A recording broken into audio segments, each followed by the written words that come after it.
గణతంత్ర దినోత్సవం వేళ కేంద్ర ప్రభుత్వం పద్మ పురస్కారాలు 2026 గాను ప్రకటించింది.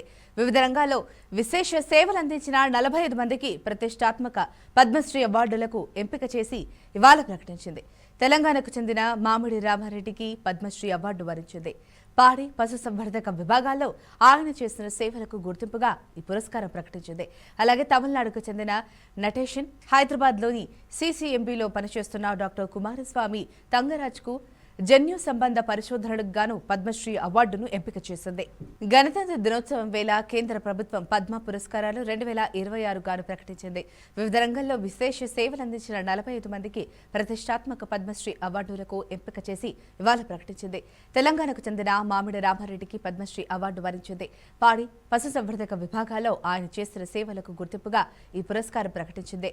అలాగే తమిళనాడుకు చెందిన నటేషన్, హైదరాబాద్లోని సీసీఎంబీలో పనిచేస్తున్న డాక్టర్ కుమారస్వామి తంగరాజ్కు జన్యు సంబంధ పరిశోధనలకు గాను పద్మశ్రీ అవార్డుకు ఎంపిక చేసింది. ఢిల్లీలో పోలీసులు నిఘా పెంచారు. గణతంత్ర వేడుకల నేపథ్యంలో ఉగ్రవాదులు విధ్వంస చర్యలకు పాల్పడవచ్చనే అనుమానాలతో బలగాలు ఢిల్లీలో భద్రతను మరింత కట్టుదిట్టం చేశాయి.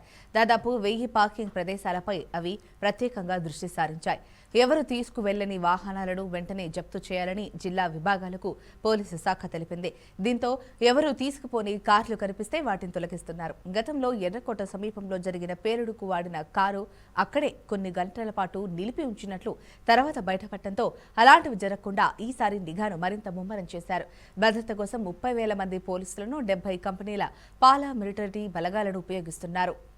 ఢిల్లీలో పోలీసులు నిఘా పెంచారు. గణతంత్ర వేడుకల నేపథ్యంలో ఉగ్రవాదులు విధ్వంస చర్యలకు పాల్పడవచ్చనే అనుమానాలతో బలగాలు ఢిల్లీలో భద్రతను మరింత కట్టుదిట్టం చేశాయి. దాదాపు 1000 పార్కింగ్ ప్రదేశాలపై అవి ప్రత్యేకంగా దృష్టి సారించాయి. ఎవరూ తీసుకువెళ్లని వాహనాలను వెంటనే జప్తు చేయాలని జిల్లా విభాగాలకు పోలీసు శాఖ తెలిపింది. దీంతో ఎవరూ తీసుకుపోని కార్లు కనిపిస్తే వాటిని తొలగిస్తున్నారు. గతంలో ఎర్రకోట సమీపంలో జరిగిన పేలుడుకు వాడిన కారు అక్కడే కొన్ని గంటల పాటు నిలిపి ఉంచినట్లు తర్వాత బయటపడటంతో అలాంటివి జరగకుండా ఈసారి నిఘాను మరింత ముమ్మరం చేశారు. భద్రత కోసం 30,000 మంది పోలీసులను 70 కంపెనీల పారామిలిటరీ బలగాలను ఉపయోగిస్తున్నారు. కూటమి ప్రభుత్వంలో దళితులపై దాడులు పెరిగాయని వైసీపీ నేతలు మండిపడ్డారు. పల్నాడు జిల్లా పిన్నెల్లికిలో వైఎస్ఆర్సీపీ నేతలు పర్యటించి హత్యకు గురైన కార్యకర్త సాల్మన్ కుటుంబాన్ని పరామర్శించారు. అనంతరం నరసరావుపేటలోని కాసు మహేష్ రెడ్డి నివాసంలో వైకాపా శ్రేణులు సమావేశం ఏర్పాటు చేశారు. ఈ సమావేశంలో పాల్గొన్న వైసీపీ నేతలు గౌతమ్ రెడ్డి, మాజీ హోంమంత్రి సుచరిత, మాజీ మంత్రి మెరుగు నాగార్జున, మాజీ మంత్రి విడుదల రజని, ఎంపీ గురుమూర్తి, మాజీ ఎంపీ నందిగాం సురేష్ తదితరులు పాల్గొన్నారు. వైఎస్ఆర్సీపీ నేతలను టార్గెట్ చేసి హత్యలు చేస్తున్నారని వైసీపీ నేతలు ఆరోపించారు. జగన్ మళ్లీ వస్తాడు, ప్రజాస్వామ్యం మళ్లీ వస్తుందని వైసీపీ నేతలు తెలిపారు.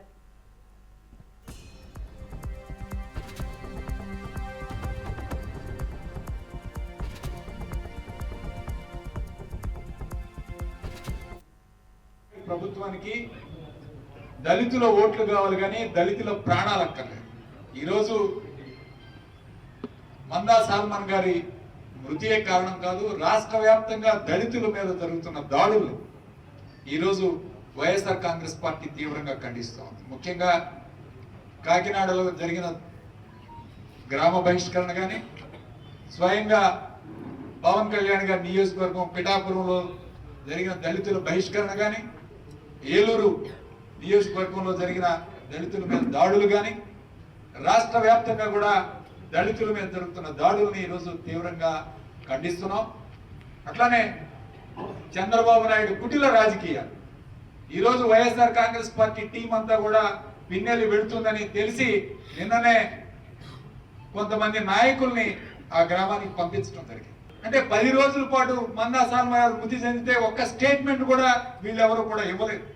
కానీ ఈరోజు వీళ్ళకి వైఎస్ఆర్ కాంగ్రెస్ పార్టీ వెళుతుంది. వీళ్ళు ముమ్మాటికి ప్రభుత్వ హత్య వల్ల జరిగింది. దానివల్ల ఈరోజు ప్రభుత్వమే బాధ్యత తీసుకోవాలి, ఆ కుటుంబానికి న్యాయం చేయాలి. అట్లానే పిన్నెల్లి గ్రామం ఈరోజు అందరినీ ఆశ్చర్యపడుతోంది. దాదాపు 300 కుటుంబాలు గ్రామ బహిష్కరణ జరిగి 2 సంవత్సరాలు అవుతా ఉంది. కనీసం ఒక్కరు కూడా దీన్ని పట్టించుకునే దాఖలాలు లేవు. అట్లానే ఒకటే చెప్పదలుచుకున్నాం, ఈరోజు గ్రామ బహిష్కరణే కాదు, సోషల్ స్టిగ్మా. పిన్నెల్లి గ్రామంలో ఒక ఆడపిల్లని ఇవ్వాలంటే భయపడుతున్నారు, ఇక్కడ ఒక పెళ్లిళ్ళు చేసుకోవాలంటే భయపడుతున్నారు. ఇవాళ పంటలు వేయరు, పొలాలు బీడు పెట్టుకున్నారు, గ్రామంలో ఎవరు కనపడరు. ఏమిటి ఇంత అన్యాయం, ఇంత దారుణం ఏంటని ఈరోజు వైఎస్ఆర్ కాంగ్రెస్ పార్టీ ముఖ్యంగా చంద్రబాబు నాయుడు ప్రభుత్వానికి దళితుల ఓట్లు కావాలి కానీ దళితుల ప్రాణాలు. స్కూటీపై వెళ్తున్న మహిళలను మోసగించి హెచ్ఐవి ఇంజెక్షన్ ఇచ్చిన నిందితులను కర్నూలు 3 టౌన్ పోలీసులు అరెస్ట్ చేశారు. ఈ ఘటనపై బాధిత మహిళ భర్త కరుణ్ కుమార్ ఇచ్చిన ఫిర్యాదు మేరకు డీఎస్పీ జె బాబు ప్రసాద్ పర్యవేక్షణలో ఇన్స్పెక్టర్ శేషయ్య ఆధ్వర్యంలో సీసీటీవీ ఫుటేజ్ ఆధారంగా నిందితులను అదుపులోకి తీసుకున్నారు. 2 మోటార్ సైకిళ్లను స్వాధీనం చేసుకున్నట్లు డీఎస్పీ తెలిపారు. నిందితుల్లో కర్నూలుకు చెందిన బీచుపల్లి వసుంధర, ఆదోనికి చెందిన జ్యోతి, జశ్వంత్, శృతి ఉన్నట్లు పోలీసులు తెలిపారు. 9వ తారీఖు, ఈ నెల 9వ తారీఖున మనకు ఈ కేసీ కెనాల్ దగ్గర గ్రీన్ పార్క్ రూట్లో doctor Sravani government medical college హాస్పిటల్లో అసిస్టెంట్ ప్రొఫెసర్గా పనిచేస్తుంది. ఆమె స్కూటీ మీద వెళ్తుంది. ఆ టైంలో అరౌండ్ మధ్యాహ్నం 2:30 టైంలో ఆమె ఇక్కడ వచ్చి ఒక మోటార్ సైకిల్, ఒక స్కూటీలో వచ్చి ఒక వెహికల్ హిట్ కావడము, తగలడంతో ఆమె కొంచెం కింద పడిపోయింది. కొంచెం కింద పడిపోయి ఆమెకు ట్రూగా ఫ్రాక్చర్స్ కూడా, చెస్ట్ దగ్గర రిబ్స్ ఫ్రాక్చర్ కావడం కూడా జరిగింది.